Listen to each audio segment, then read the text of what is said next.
যে 2 রাকাত সুন্নাত, এই সুন্নাত হলো সারা জীবনের সমস্ত সুন্নাত নামাজের মধ্যে সবচেয়ে গুরুত্বপূর্ণ সুন্নাত।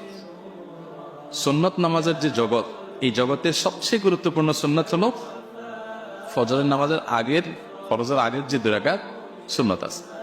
এই জন্য নবী করিম সাল্লাল্লাহু আলাইহি সাল্লাম বলেছেন, লা তাদাহুমা ওয়ালাউ তারাদাতকুমুল সাইল, তোমার যদি বাহন ছুটে যায় যাক, তবুও এই 2 রাকাত নামাজ ছাড়বা না।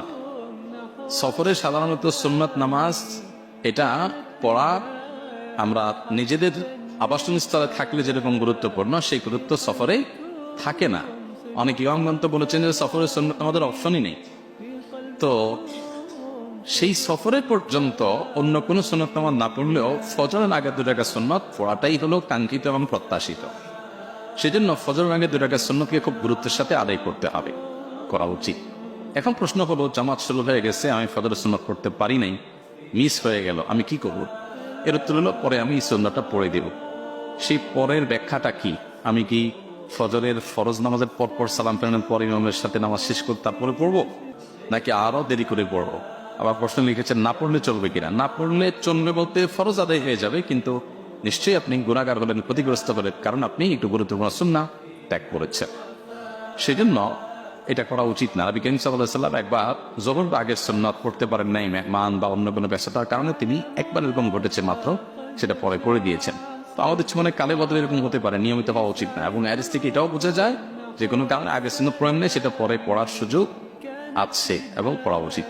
এখন কখন পড়বেন? এর উত্তর হলো যে ফজরের সালাম ফেরানোর পরে না পড়ে সূর্য উদিত হওয়ার 15-20 মিনিট পর এশাকের নামাজ রক্ত যখন হয়, তখন থেকে নিয়ে আপনি যখন খুশি যখন রাগ করছেন আপনি পড়লেন, এটা হলো উত্তম।